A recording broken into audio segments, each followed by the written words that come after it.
The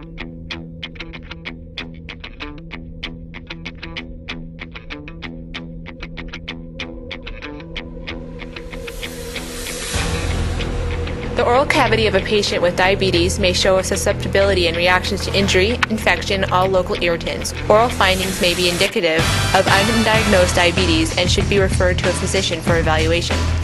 When you have diabetes, high blood sugar can take a toll on your entire body, including your teeth and gums. People with diabetes are more susceptible to infections and periodontal disease than those without it. Inadequate dental biofilm control contributes to more severe tissue response because of decreased resistance. Periodontitis may cause the blood sugar levels to rise, making diabetes more difficult to control. Diabetes causes abnormalities in the blood vessels and specific high levels of inflammatory chemicals such as interleukins that significantly increases the chances of periodontal disease. Having diabetes increases the risk of severe periodontal disease, especially when poorly controlled.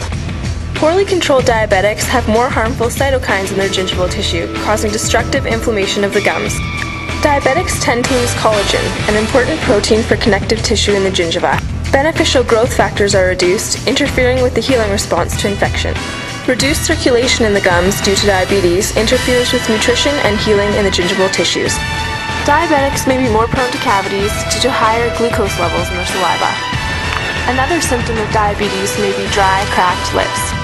They may also show symptoms of decreased saliva flow, glucose in their circular fluids, and xerostoma, which contributes to opportunistic infections such as oral candidiasis. A dental hygienist may suggest fluoride treatments, particularly with xerostoma.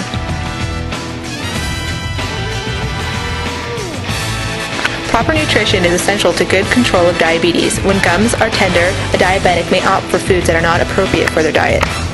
It is essential that diabetics care for their teeth. Dentures are not a good option for diabetics because of the tendency for gum irritation and the possibility of infection. Procedures such as complete scaling, root planing, reduce the possibility of sore gums.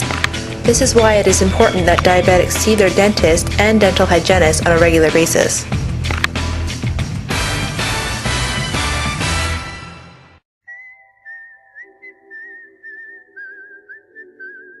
When dealing with a type 2 diabetic patient, it is important to know what dental considerations to take to prevent any medical emergencies.